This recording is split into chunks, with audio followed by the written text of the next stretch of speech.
जय श्री कृष्णा दोस्तों, inspirational soul creation में आप सभी का स्वागत है। सुखी रहने का सूत्र।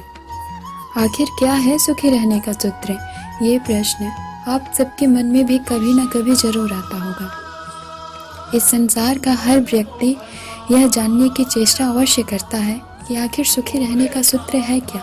हम सुख कैसे प्राप्त कर सकते हैं, हम सुखी कैसे रह सकते हैं। तो आइए हम भी जानते हैं कि हम सुखी कैसे रह सकते हैं।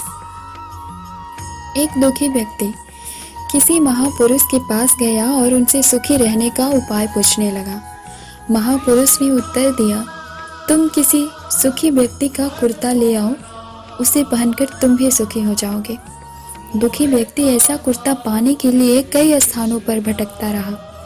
अंत में उसे एक साधु दिखाई पड़ा जो प्रसन्न चित्त था। उसने उस साधु से उसका कुर्ता मांगा तो पता चला कि उसके पास तो कोई वस्त्र ही नहीं है, मात्र एक धोती है जो वो पहने हुआ था। उसने सारा विवरण उस साधु को कह सुनाया। साधु बोला, पुत्र, दुख तो संग्रह में ही है। सुखी तो मात्र वही रह सकता है जो अंदर से निश्चिंत है और संसार की किसी भी वस्तु के पाने की चेष्टा नहीं है उसे।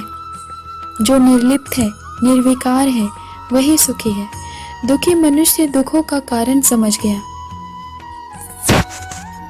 और हंसता मुस्कुराता महापुरुष के पास वापस लौट गया। उसने सारा विवरण जानकर महापुरुष बोले, यही सूत्र सुखी रहने का उपाय है। इसी का पालन कर सभी ज्ञानी जन जीवन भर सुखी रह पाते हैं। सरल भाषा में कहें तो सुखी रहने का सरल उपाय, सरल सूत्र है संतुष्ट रहना, आनंदित रहना। संतुष्ट कैसे रह सकते हैं? हमें जो कुछ भी मिले उसे खुशी से स्वीकार करना, उसी में संतुष्ट रहना हमें आनंद देता है, हमें सुख देता है। आनंद हमारे भीतर ही होता है। खुशी हमें बाहर से मिलता है, आनंद हमारे भीतर से, हमारी आत्मा से। खुशी हम पाते हैं, आनंद हम अनुभव करते हैं। आनंद हमें परम सुख की प्राप्ति करवाता है।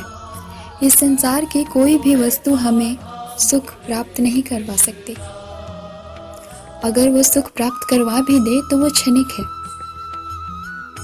निश्चिंत नहीं है, अनंत नहीं है वो। लेकिन जो आनंद हमारे भीतर है वो हमें हमेशा सुखी रख सकती है। इस संसार की कोई भी वस्तु हमें सुखी रहने के लिए आवश्यक नहीं है। स्वयं को सुखी रखने के लिए हम स्वयं ही पर्याप्त हैं। जय श्री कृष्ण दोस्तों।